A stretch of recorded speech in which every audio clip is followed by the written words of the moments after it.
tout a commencé à l'école, on commence à rien faire à l'école et ainsi de suite. Et puis ensuite, il y a peut-être des choses beaucoup plus importantes, en tout cas dans les choses négatives qui sont présentées à moi, comme la délinquance, le racket, le vol, beaucoup la violence.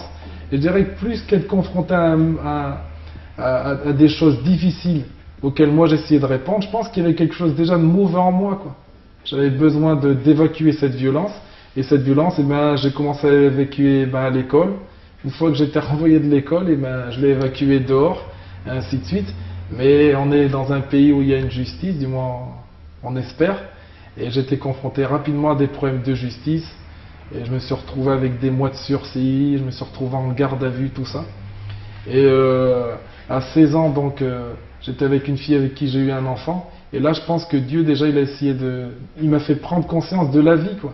Parce que j'étais moi-même en train de donner vie à un enfant, alors que moi, j'étais vide de vie, quoi. Alors que j'étais tranquillement en train de discuter un petit peu de mes revendications avec un Africain, le sien d'origine de la Côte d'Ivoire, il m'a dit, écoute, il y a une église sur Clermont-Ferrand, une église évangélique, j'aimerais vraiment bien que moi, je t'ai écouté, et ben viens écouter ce qu'ils ont à dire. Et je lui dis, bon, ben écoute, si ça peut te faire plaisir, moi je vais le faire, quoi. Et c'est vrai que la première fois, j'ai assisté à une simple prédication. J'ai rien compris à ce que le gars disait, mais j'ai eu cette envie d'en savoir un peu plus. Et c'est comme ça, au fur et à mesure des réunions, que Dieu a commencé à vraiment me toucher. Dieu a commencé ensuite à me travailler vraiment intérieurement, quoi. C'est pas uniquement le fait d'être allé dans une église, d'entendre parler de Jésus, quoi. Il y a quelque chose qui a été semé, et ensuite, Dieu, par le Saint-Esprit, a fait vraiment un travail dans mon cœur, quoi. Et il m'a donné de revoir un peu ma vie, quoi, actuelle, et puis tout ce que j'avais fait les années auparavant. Et là, j'ai fondu devant la grâce de Dieu, quoi. Et j'aime vraiment ce terme, j'ai découvert Jésus-Christ, quoi. On m'a pas appris Jésus-Christ quand j'étais en galère, c'est pas une assistance sociale qui est venue me sauver, c'est pas même un système mis en place, quoi. J'ai découvert Jésus-Christ comme il l'est réellement, quoi. Et là, ma vie a vraiment changé. Déjà, je dirais que je suis plus animé des mêmes pensées.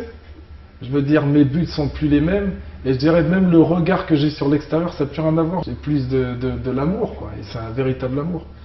Je veux dire, avant, c'est vrai, hein, même si j'étais pas hyper costaud, j'avais une violence au fond de moi qui avait besoin d'être évacuée. Aujourd'hui, j'évacue pas ma violence de la même manière, quoi.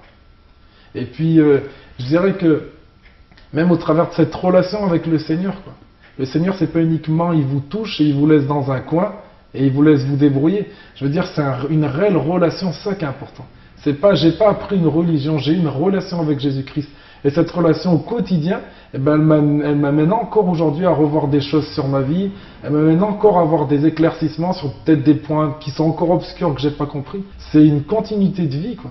Je suis en relation avec mon Dieu, je suis en relation avec le véritable, et au quotidien, ma vie, elle change tout ça.